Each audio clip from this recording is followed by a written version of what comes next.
All right, for the first video for notes 22, we're going to do some more practice on factoring trinomials.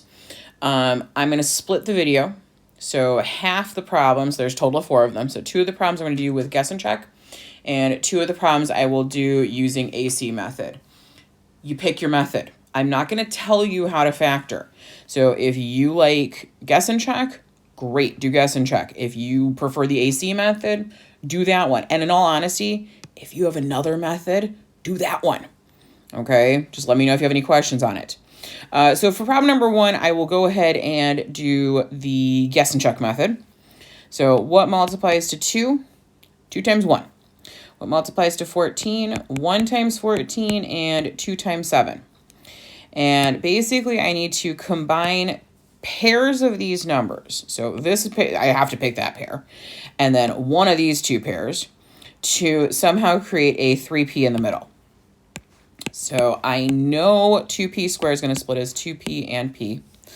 And then I need to think about what could multiply with the 2p and p, but then when I combine them, I create a 3p. So let's say I put 2 here and 7 here. And I'm not going to worry about signs yet. I'll get to those. All right, checking here, that's 7p. Checking here, that's 4p. If I make the 7 positive and I make the 4 negative, 7 minus 4 is 3p, which is exactly what I want in the middle. So how do I make the 7p positive? Well, that means I need to make the 7 positive. And how do I make the 4p negative? Well, that would mean this 2 would need to be negative. All right. Quick double check to make sure everything is correct. I didn't screw up any of the signs. So 2p times p is 2p squared. 7 times negative 2 is negative 14. There's positive 7p and negative 4p that add up to 3p. If you can do this check in your head, great. If you need to or want to show it, that is great as well. So problem number 1, that's guess and check. That one's factored. And by the way, the order that these 2 factors are written doesn't matter. So if you had on your paper p minus 2 first and then 2p plus 7, it's the same answer. All right, so now moving on to number 2. For number 2, I'm going to do the AC method.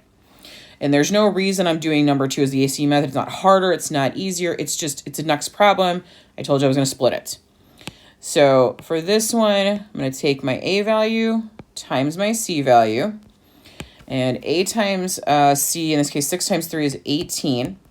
And I need to find numbers, factors of 18, that add up to 11. So 1 times, that's supposed to be an 18. No, that's not going to make me an 11. 2 times 9 will absolutely make me an 11. So how does this work? Remember, for AC method, your first number stays the same, your first term, so 6x squared. Your last term stays the same. And we're going to split the 11x. The order that you split does not matter. It really does not matter. So if you put 9 here and 2x here, that's fine. Everything, by the way, is positive in this one. Okay, so now we're going to group up the first 2. They have a GCF of 2x. So 2x times, let's see, 3x plus 1. Be super careful about the 1 here. Yes, you absolutely need it. And then if I group up the second 2, they share a positive 3. So positive 3. So 3x plus 1. All right, how do I know I do these correctly? That parenthesis set and that parenthesis set are absolutely identical, which means I'm going to factor them out of the whole thing. So 3x plus 1 is the common factor for everything in this problem. And then what's left is the GCF here, 2x, and the GCF here, positive 3, so plus 3.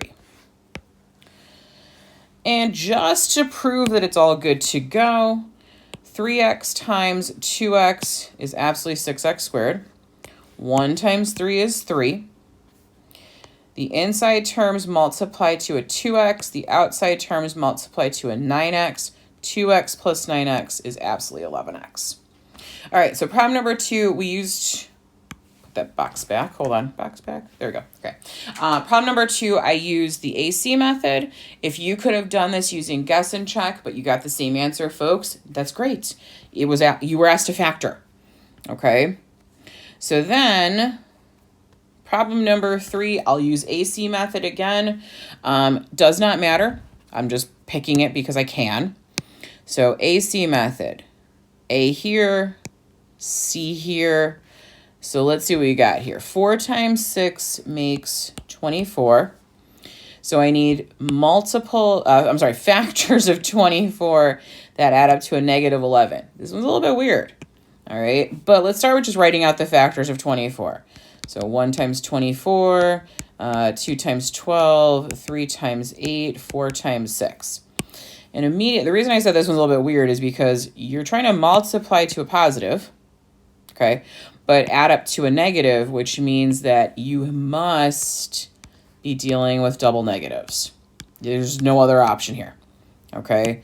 A negative times a negative will absolutely make the positive, and then a negative plus a negative will make the negative in the middle. Okay, now out of these sets of numbers, which ones work? 1 and 24, no. 2 and 12, definitely not. But negative 3 and negative 8 will. So first term stays the same, 4x squared. Last term stays the same. What you're going to need to do is put that negative 3 and negative 8 and split the middle term. Okay, so if we split this, negative 3x minus 8x. Okay, so split them up, group them up. What do the first two have in common?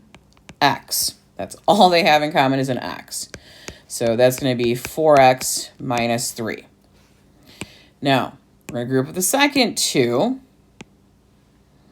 What do negative 8x and positive 6 have in common? And what they have in common is a 2. Now, I already know I'm going to run into some problems here because this first term was negative, but this first term was positive.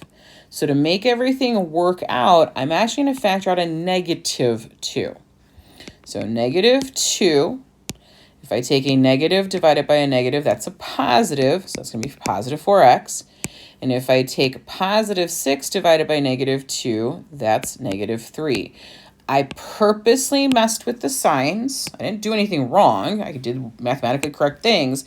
But I purposely took out this negative 2 here. Trying to get the highlighter. There we go. Negative 2 here to make sure that this parentheses and that parentheses matched. And that is something you're going to have to pay attention to with these. So yes, those two parentheses sets match. And so we're going to factor it out, 4x minus 3. If I factor out a 4x minus 3 from here, x is left over. And if I factor out a 4x minus 3 from here, minus 2 is left, or negative 2. So minus 2. Quick double checks. 4x times x, 4x squared. Negative 3 times negative 2, positive 6. That's a negative 3 in the middle, negative 3x, and a negative 8x, which would absolutely combine up to be negative 11x. All right, so that's the AC method for number 3. Could you have done this with guess and check? Of course you can. In fact, that's probably what I would have done because I prefer guess and check. So I've done my 2 AC method. I started off with a guess and check. I'm going to end with a guess and check. Okay. So this way I'm looking for things that multiply to 3, things that multiply to 15, and somehow I need to match these up, pair them up, so that I create a positive 4. So starting with what I know I need, which can be 3x and x, and then let's see, if I make, what happens if I put a 5 and a 3 here? So checking this, that's 3x and 15. That's not going to get me a 4. Okay, that didn't work. So maybe if I flip those, let's see, if I put a 3 here and a 5 here, so that's going to be a 5x and a 9x. That can work. If I make the 5 negative, make the 9 positive, that becomes 4x. All right, make the 5x negative, make the 9x positive. Quick double checks across everything. 3x times x is 3x squared. Negative 5 times positive 3 is negative 15. You already showed this check here, but negative 5x, positive 9x would absolutely add up to be 4x in the middle there. Those are your factors. All right, that is the end of this part of the video for Notes 22.